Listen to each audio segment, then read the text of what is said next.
Wala pa man. Maayos, manageable kasi bihira kang ang mga crime incident kasi natin dito, sir.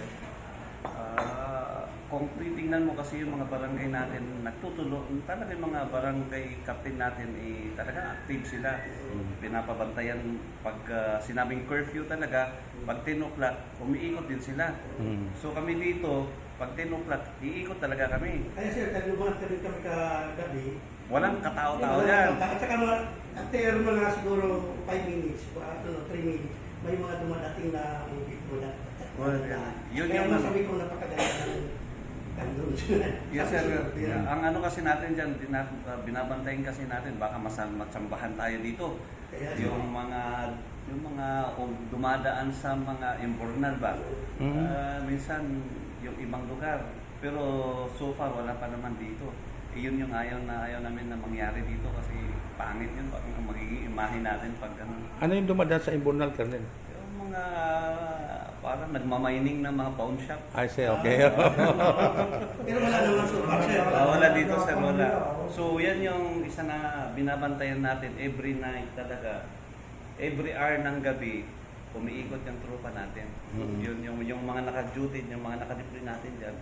At merong iikot sa kanila. Wala, kasi alam nilang ganun dito, sir. Alam nila na yung presence ng PNP dito, ganun kaya wala naman tayo nakukuhang information na although yan yung isang binabanta, although hindi lang naman kami dito sa Ilocos Sur, lahat ng region, yan yung binabantayan. Kasi pangit pag magkaroon ka ng ganun. Ang peace and order natin dito, very manageable. Meron lang dyan yung ano lang, hindi nagkaintindihan, pero yung wala kang makita rito. Homicide, wala kang makita murder dito. Wala. Halos yata sir yata dito yung mga tao kung kamkanak na sir. Meron din may malalaking ano yan, yung magkakamag-anak karamihan din dyan. Wala pa naman nangyaring murder dito, wala pa naman nangyaring homicide. May namatay tayo dito, aksidente. Yung vehicular accident resulting to homicide, meron tayo. Minsan kasi dyan, yung nakaramihan ng aksidente natin dito, yung hindi taga rito na mabilis yung takbo, hindi nila alam, may diversion road tayo dyan. Although nilagyan na natin dyan ng signage, at saka yung nakakatulog. Yun lang naman yung ano natin, katulad yung isang araw, may nakatulog tayo dyan, driver na pauwi. O buti na lang ang nabangga yung hindi naman sasakyan din. So sasakyan lang yung sira. Yun naman sa ano natin dito, vehicular accident, paminsan-minsan nakakatulog ang driver. Yun lang sir. Saksi bomba. Ang karamihan po dito ng mga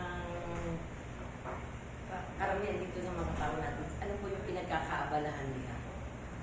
Kung turupan natin, all around kasi ang ano natin.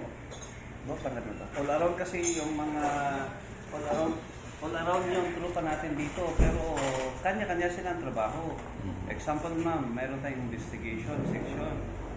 Although investigation sila, pagdating ng gabi, kasama pa rin sila sa umiikot, hindi na sa investigation sila. Yung PCR, yung Police Community Relation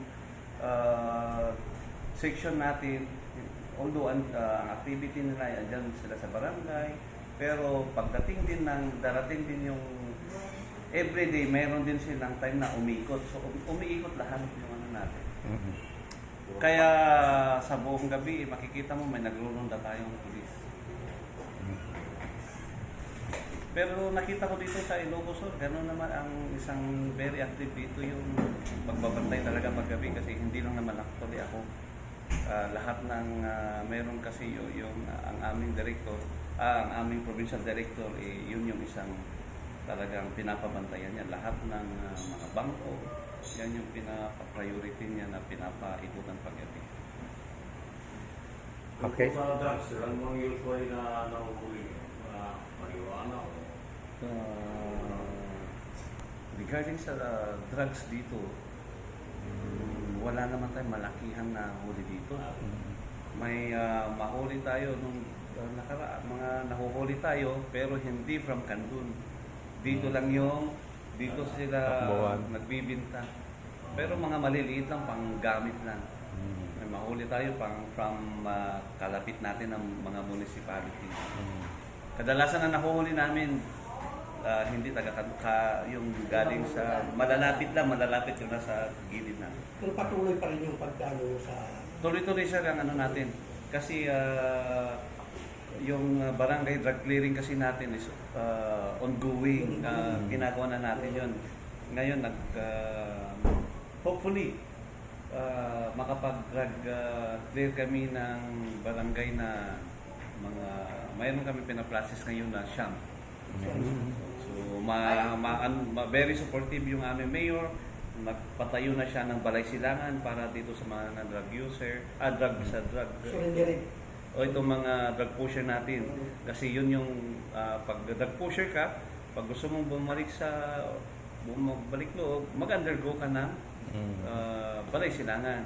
Tapos meron din, nag-open din siya actually nung last quarter, nagpag-graduate na tayo ng isang class ng balay silangan at saka yung CBDRP. Ang CBDRP naman na ito yung mga drug user. Ito yung mga drug user na may mga pangalan na hindi naman talaga huminto na. Yun, nag-undergo po ang mga tool ng programa na to. Okay. So, ginagawa lahat naman ng ng PNP. Yun yung priority program din ng Tuwag ay si municipality ng city. Lahat naman ng station ginagawa yun. Pero napaka-swerte namin dito kasi ang aming mahal na mayor ay talagang nag-open siya ng balay silangan talaga para dito. Kasi karamihan, walang balay silangan. Kaya namang problema itong mga ibang municipality natin. Kasi, siyempre, pag mayroon silang drug personality na pusher, para maklear yung barangay nila, mag-undergo siya ng balay silangan. Ang problema naman, walang ma-open na facility yung municipality nila. Dadalhin mo pa sa Aguo, or dadalhin mo pa sa ibang municipality na meron. At least dito, last year, meron dito na ginawa din ang balay silangan na dito. meron nung pinatayo ang aming mayor. Meron ng balay silangan. So, magpag-graduate kami ngayon, nung last quarter, ngayon naman, next month, yung next na plano niya. Tapos, ang gagawin natin, ang sabi niya, i-accommodate na niya yung mga ibang malalapit na municipality. Yung walang balay silangan para makatulong din sa drug clearing ng mga municipality. Yung suporta po ng ating administrasyon dito, kumusta na po? Si KBBM, ano po ang inyong masasabi dito kay BBM? Suporta po sa ating mga kapulisan, kumusta naman po? Ganun pa rin naman ang PNP, siyempre andun pa rin yung mandato natin at lahat naman yung yung mga programa ng PNP ay ayon na rin naman yun sa programa ng ating mahal na Pangulo. Naaayon yun sa kanyang mga programa. Pero ang pangunahing industry po natin dito, tabako yata, no? Ang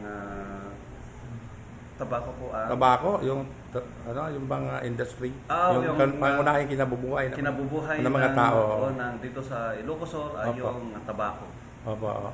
At yun, malaking bagay din yun, nakakatulong dito kasi marami rin programa, yung mga mayor kasi may mga support galing from company ng tobacco. Opo. So, may naibibigay sila sa mga farmers na mga support.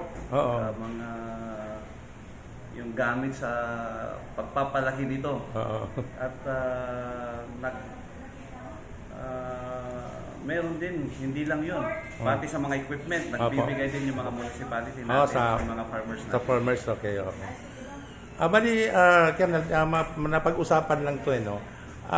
Bali, sa panahon ni Pangulong BBM, medyo tumaas po yung mga bilihin. Ano po sa observation ninyo? Bilihin. Mga bilihin na taliwas po doon sa ipinangako na 20 pesos per kilo ang bigas. Kung hindi ako nagkakamali, yung bigas natin is same pa rin doon sa ano eh. Hindi same sa pag-alis pa rin ng ating yung kay Mayor Duterte. Ganun pa din, no? Dito kasi hindi naman siya umakyat kasi parang nasa magkano bigas natin ngayon po? 50, 56, 40 plus. Oo. Yung siguro parating siguro yung sinasabi niya na yan. Mararamdaman siguro na natin pag yung fully implemented yung programa na gustong itayo ng ating mahal na presidente. Okay, may tanong po ba kayo? Sa Sibumba, Tapos na yata. Sa ano mo magandang yung previous na uso pa mga sa drugs o okay. Yung Walang drugs, magandang nagkakaroon mo. Ang maganda sa iyo ngayon. although yung ang programa kasi natin nung nakaraan, tinuloy lang din natin yung programa na drug clearing din ng ating pamahalahan. Ngayon kasi nag-focus na ang gobyerno natin doon sa itong balay yung sa drugs. Pagdating sa drugs, nag-focus na lahat ang ating government dito sa pagpapanumbalik sa kanila. So marami nang kung makikita ninyo, lahat na ng municipality na pinipilit yung mga tao nila na pinapadaan na talaga sa programa ng CBDRP at saka Balay Silangan. Ang yun yung nakikita kong ginagawa lahat ng municipality. Although ngayon kasi wala naman na tayong mamomonitor na malakihan.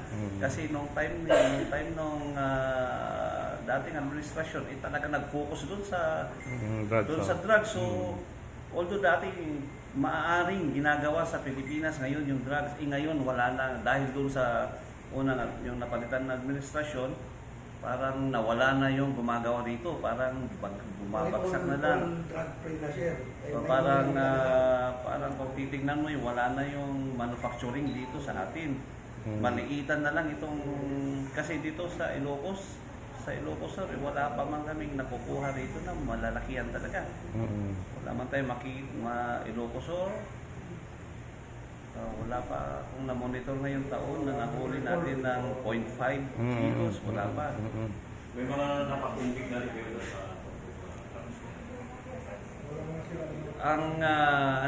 May mga napilaan na tayo na mga yung nahuli natin sa drugs. Pero ito, hindi pa naman sila nakakawala, naka-detain pa rin ang mga to sa atin. Although meron na kami na ilipat natin sa provincial jail kasi alam nyo naman itong istasyon natin is ongoing pa yung construction ng bago.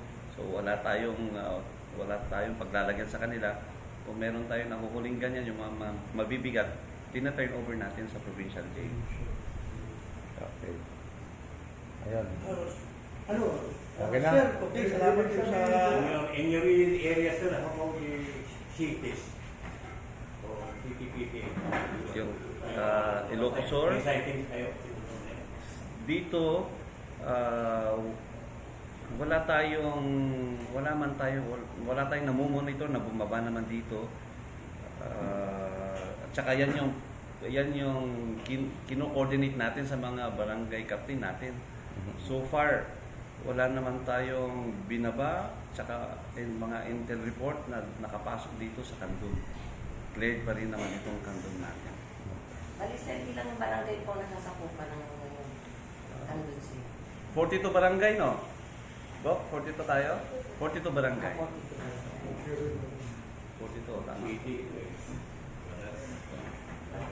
Pero with regards to your ongoing activity, ngayon, mamaya pala may concert, ano? Yes, sir. Oo. Alas 8 ng gabi. Busy. Ganun talaga, sir. Kahit naka-off ka, pag mayroong concert, andyan lahat sila. So, Kailangan na... automatic yan, mga alas 7, andyan sila sa bago nating arena na pinagawa ng ating meron po kami bagong arena dito. Aba, okay yan. At meron nga tayo dito, meron tayong PBE dito sa March 13. PBE. 13 ba yung March 13? April 30, PBA. Meron tayo yan. March 13, meron tayong activity, may basketball dito. At yung harap ng ating arena meron na rin ginagawang hotel dyan para mag-accommodate. At saka meron na rin po meron pong project ang ating mahal na mayor dito. May inaayos na po tayong airport dito sa diversion. So, although it take time, pero nasimulan na yung Tsaka mayroon na tayong mga offices na napuntan na rin dito. Meron na nasa arena, inakomodate ng ating mahal na may para mapagka. So pag mayroon na yung airport, hindi na kailangan bababa ng Manila itong taga Cordillera. Dito na sila. Sir, gaano na po kayo katagal dito sa Quezon? More than 1 year pa lang po ako dito. Galing din po kasi ako ma'am sa South. So galing din ako ng Mindanao. Yes po. Bagong labas ko po ito Sa po. 44, Special Action Force po. kasi nabanggit doon sa kasi yung bang isa yung na ano namin Ito po yung- survivor na rin 18 Ito po yung yung unang assignment ko pagkagaling ko po sa unit. Very active po yung kampanya nyo laban sa curfew sa mga kabataan. Yes, opo. Pag alas 10 talaga sir, umiikot itong yung mga WC, mga policewoman natin. Kaya halimbawa po kayo, may palabas na concert, paano po yan? Yun naman ang Ano yan? Exemption to the rule yan, pwede na ako sure. yung mostly ang ginagawa natin dyan, iniikutan natin dyan yung plaza natin. Yan kasi Karamihan yan, kabataan. kabataan. So pagtingin mo talaga dyan sir, pag alas 10 wala ka nang makitang tao. Kahit Pero subukan. ngayon, tiyak, marami yan. Wala rin sir, kahit dahil alam nilang Pero ang activity natin from sa taas kasi sa kabila, sa diversion, Hanggang kailan ba matatapos yung event nyo, sir? sa April 15 sir. April 15 ang pinakapagpestahan ang April 15. Yes ma'am. Pero, Mahigit siya 5 araw.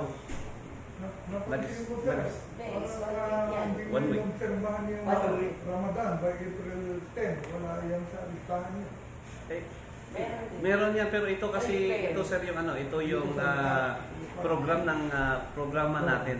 Pero meron tayong separate na activity sa Obserbahan. observation ng Ramadan. Ito kasi yung part ng fiesta natin sa kanila. Ano kaya ang kinukuha nila kategori na para maging next to date ko? Paano yan? Ano kaya ang requirement nila? Actually sir, invited lang, hindi taga-Kandun yan sir. Galing pati galing Bigan, may mga galing Ilocos Ilocos Norte. Open po ito. Dinadayo po po siya. Para siyang dito lang yung dito siya hinel. Kandun ang Next year po, almost similar yan. Yung ganyang schedule ng ano nyo. yes sir. Yearly po ito na kinahanda. Sir, last na tanong, sir. Hindi na natin ang job si sir kasi hindi ko na naman ang hihingi natin, sir. Kumusta yung mga tourist spot mo dito? Yung mga gandang ginano dito sa Kandun? Ang tourist spot natin dito, yung dito sa may Eco Park, yung sa Palakapat. Ito yung parang medyo maganda to kung pasyalan, lalo na pag Saturday, Sunday. Dito ginanap yung palabas na to. Yung nagtagal, yung haba-habang during pandemic, doon nag-stay yung mga to. Pinakamahaba na palabas yung Ano, Tagalog. probinsyano. yung provincial. Diyan sila nag-stay dati during pandemic. So at least diyan din na-held yun. Tapos meron tayong Darapida po, gilid po ito ng shoreline po. Tapos sa Darapida meron namang ginagawang isa pa sa tabi niya, meron po tayo may ginagawa rin dyan na part ng Dalapigat na pwede pa siya ng pagmaayos. So, ang natapos meron na talagang natapos na gawa last year, itong pinakamaganda, itong arena natin. At least, napakalaki ito. Kaya dito na pwedeng ganapin yung mga ibang event. Sige sir, salamat talaga sa kunting abala namin. Hindi, okay lang sir. Okay lang po. Okay lang yan. Magkape muna tayo sir. Kunin na lang po natin yung pinaka-website mo dito para i-list na namin Yeah. makikita yung mga Yung website ng kanton, yung kanton natin. Okay. pwede po. Facebook account natin sa t-shirt. Tingnan. Pwede ka sir. Sir, pwede rin yung website namin sa Philippine Headline Directory para makita nyo yung ano natin na medical mission, mga event natin doon sa mga tinutulungan na mga ibang senior na binigyan natin ng salamin, o yung mga pabulot ng edital na. Ngipin. Oo. Mga ganyan din na tingnan mo rin sa website namin. So galing pa kayo ng national tapos Oo.